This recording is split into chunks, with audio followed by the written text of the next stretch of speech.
International aid agencies say Ramadan truce has facilitated efforts to counter famine in Yemen. Sana'a International Airport reopens for the first time in 6 years, and the first commercial flight heads to YEMEN today. The United Nations announces it will address the leakage of the aging Safer oil tanker.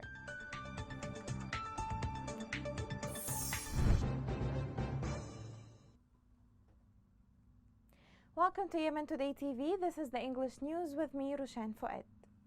International aid agencies have said that the Ramadan truce in Yemen has significantly facilitated their work on the ground. They added that now, with the ceasefire, they have been able to deliver food and shelter to new areas, which were difficult to be reached out before. The Fang report has more details on this. The truce brokered between coalition and Houthis has opened up a window of opportunity for aid groups to counter the war-induced famine that has been tormenting a large part of its population, taking a particularly great toll on children.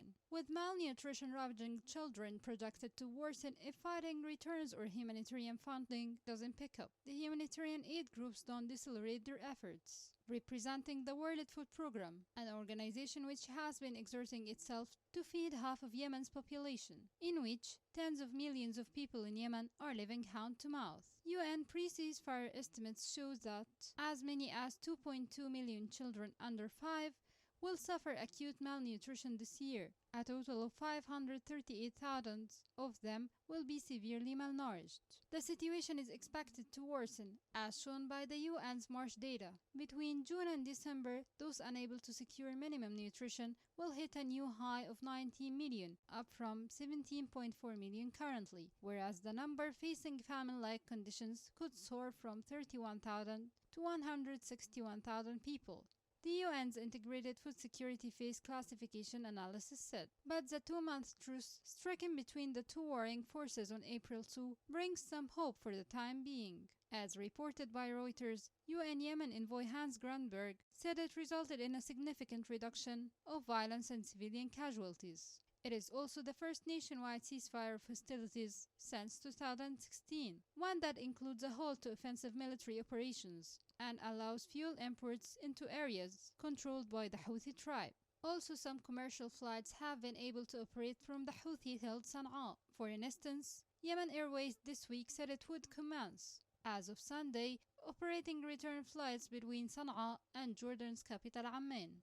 The ceasefire has also allowed the WFP and commercial partners to increase milling and distribution work. The truce is good for Yemen, but it's also good for the humanitarian operations that are so desperately needed to get up and running. And it also went on to add the WFP operations, which are 60 to 75 days behind schedule due to a previous escalation in fighting. But if peace doesn't bring an economic revival to Yemen, at least 80% of the country will remain powerless to fare on its own and thus reliant on humanitarian assistance. U.S. envoy to Yemen met with President of International Committee of the Red Cross. They discussed the opportunities to increase the flow of vital humanitarian assistance in Yemen during the 2-month truce. They further wanted to close the funding gaps that have reduced life-saving aid and access for millions. World Bank Vice President conducted a discussion today with Minister of Planning and International Cooperation in Yemen. The Vice President said their joint efforts, along with their partners, are critical in helping Yemenis and the national institutions they depend on during these difficult times.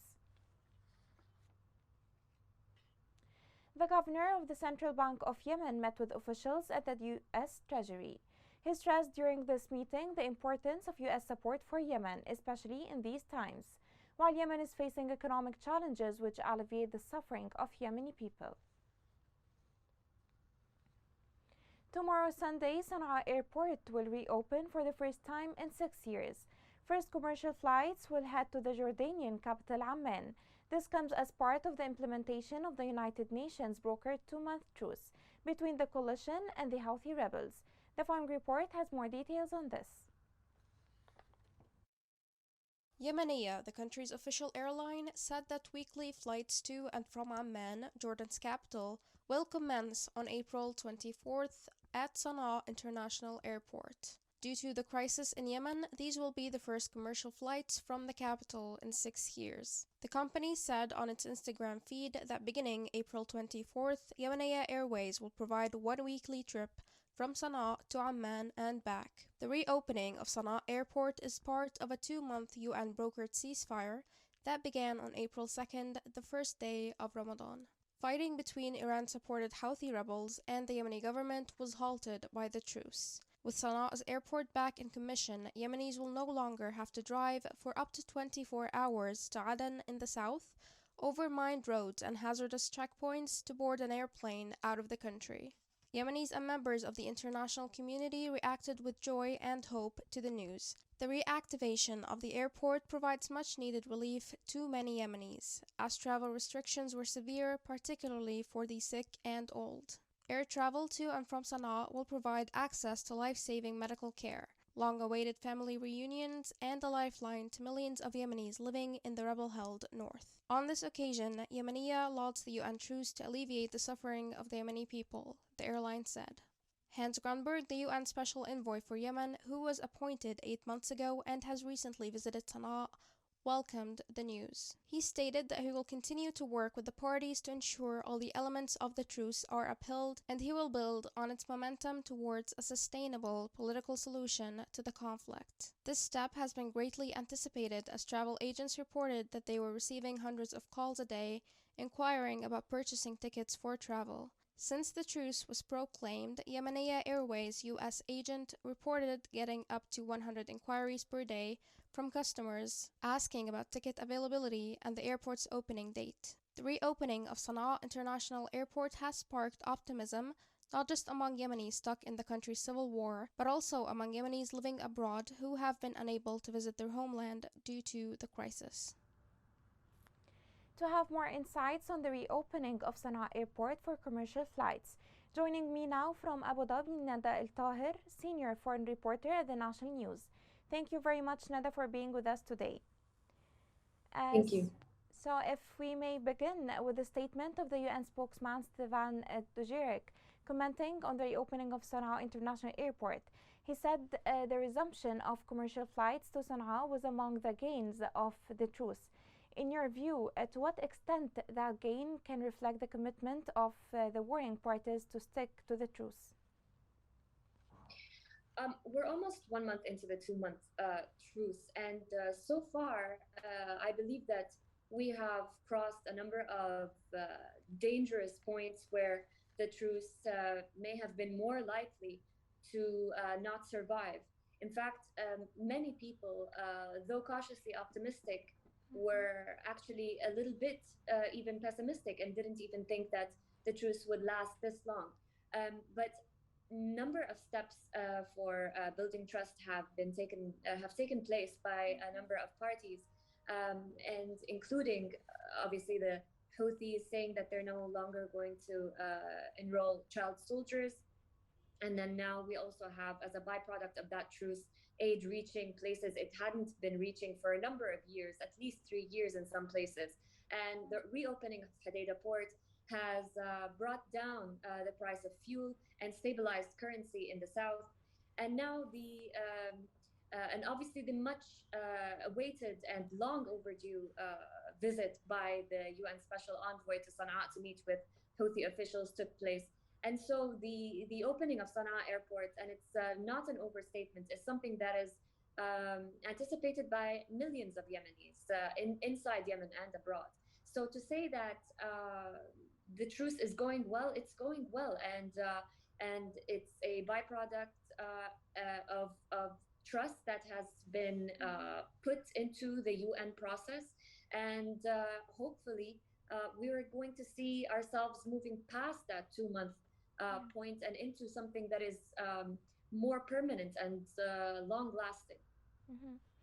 Okay, and now if we could focus on the impact of this on Yemeni people themselves. You may know Yemenis have suffered a lot from the brutal travel restrictions, especially the sick and the elders. How significant is this in terms of easing out the humanitarian suffering of Yemenis? Yeah, no, northern Yemen is home to millions of Yemenis. It's the most densely populated area of Yemen. A lot of the Mm. diaspora that lives abroad comes from areas that are close to Sana'a, that make more sense to travel to and from through Sana'a. And as mentioned in the report, and this is something that I understood from talking to one of Yemeniya's travel agents in the U.S. His office was receiving hundreds of calls a day, even before the airport was officially opened, even before a date was announced. And it Mm. is just calls of people inquiring about tickets, wondering when they are going to be able to travel home. And this is from the US to Amman, which is a long Mm. trip, and then from Amman to Sana'a. And so this is very, very significant, not only now as we approach Eid, when a lot of people want to come home to their loved ones. Some people want to bring home their children who have known only a country that has been through war for the past 6 years. These children can now meet, their grandparents and their extended families just Yeah. in time for Eid. And the opposite is true. Mm-hmm. We know now that the Ministry of Health is going to be coordinating flights out of Sana'a to Amman uh, in the beginning for medical treatment. And so this is going to contain a list of approved individuals who either have been too sick to travel by road to Aden.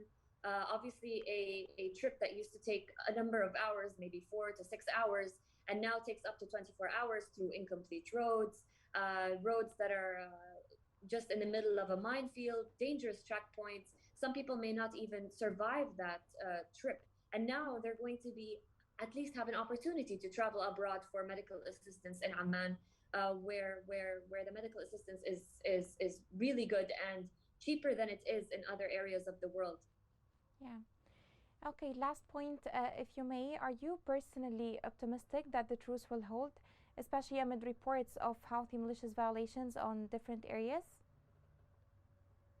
Well, the UN's most recent update about this is that they're monitoring these violations very closely, and they're working on a mechanism to help both sides coordinate with each other in order to reduce the number of violations.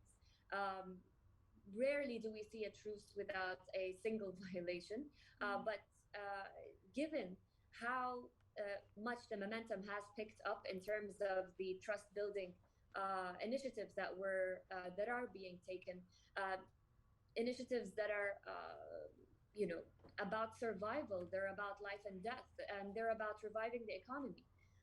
These steps, and now we have this momentum that has built up to make a truce breaking down a bit less of a let's say less of a imminent Mm-hmm. issue than it perhaps was in the past.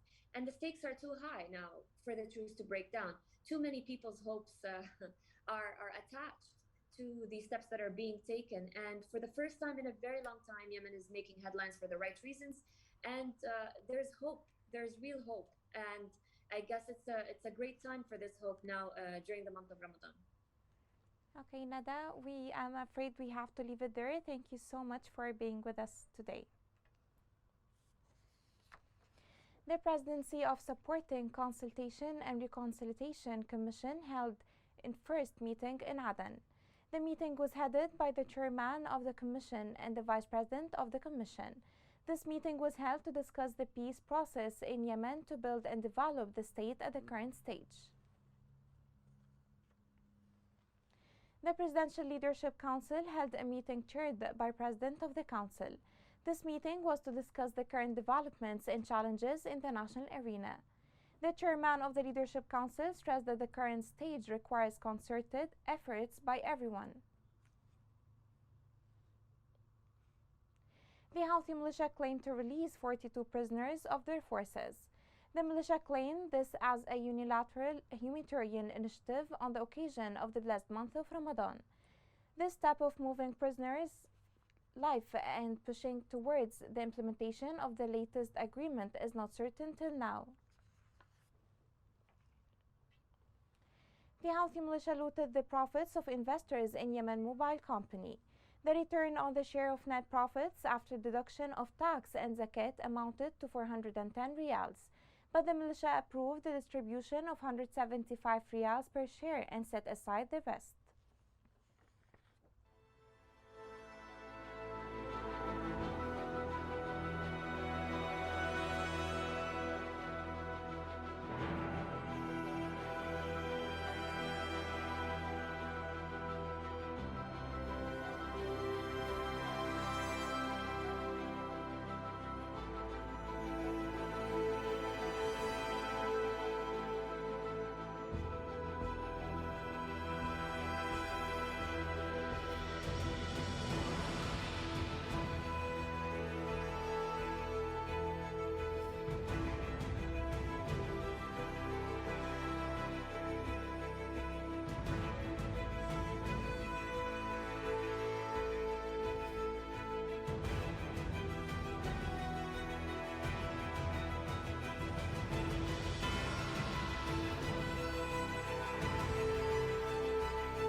UN in Yemen is working to help prevent safer oil tanker humanitarian catastrophe.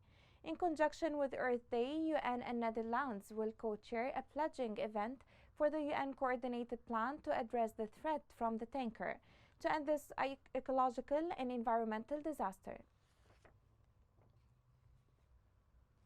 Coming next.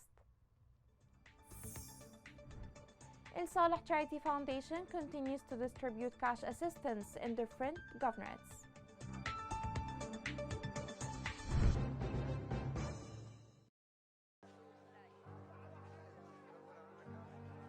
رمضان قبل الحرب كان الحمد لله، ورمضان الحالي من الحرب وما طلع واحنا بالتعس والآلاء والمتاعب. فرق كبير، فرق بالأسعار، فرق بالحالة النفسية بين الأسر، الفرق بين الأشياء التي كانت نحن نقدر نستطيع نشتريها الآن. هي الوجبة المفضلة كانت الشفوت، لكن لو قلت أن ما زالت موجودة لا. الوجبات هذه معافش وجبات عين رسمية، المواطن الآن معاه يتحمس وجبة رسمية، اللي هدلوا يستخدموه، الأكل أي أكل يأكلوه. عاد من الشهر السابق كنت أقدر يعني أشتري قطمة 10 كيلو 5 كيلو، أما من دحين الأسعار ارتفعت يعني ما أقدرش أشتري، يا الله أشتري نص كيلو. الأسعار فوارق، يعني كأنه تدريجيا حق 10 سنوات، حق 10 سنوات تحصله بشهرين، يعني فوارق خيالية. السنة الغذائية تفرق كل شيء، تفرق همنا، تفرق كل حاجة علينا، نستفيد منه كل شيء. Welcome back. El Saleh Charity Foundation continues to distribute cash assistance for displaced people in different governorates. This following report looks at the aid efforts of the foundation has conducted in El Jawf. In continuation of the efforts to support the displaced, the poor, and the needy, Al Saleh Social Foundation launches the humanitarian aid project in Al Jawf Governorate. In its first phase, the project targets more than 1,000 beneficiaries of the displaced who found themselves in the empty deserts. We thank a Saleh Foundation team for their kind gesture. The foundation is really doing such a great job in terms of helping displaced people. A project that targeted the poor and the displaced, especially those who were thrown by the waves of the war into the deserts, and the humanitarian organizations working in the humanitarian field, and the parties concerned with elevating the harshness of what they lived forgot about them. The project of a Saleh Foundation was next to these poor people and displaced families that were crushed by the war and exhausted by the circumstances. We thank everyone from a Saleh Foundation. God bless them all for this kind initiative. We're really thankful for the help this foundation offers to displaced people.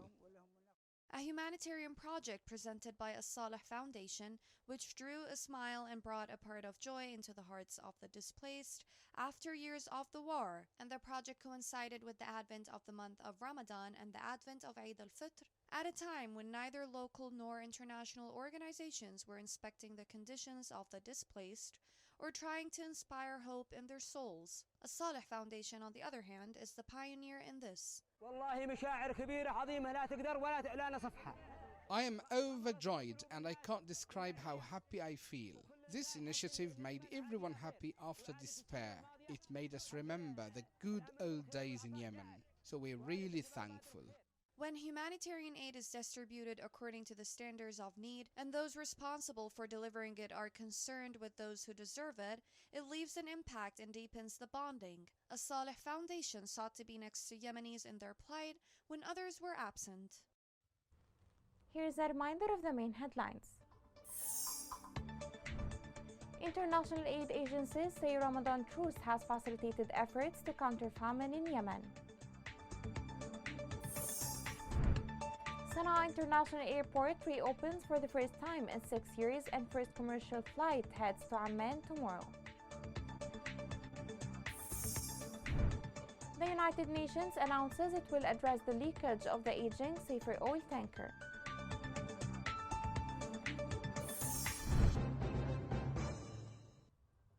This is the end of the news. It was Roshan Fouad. Thank you for watching.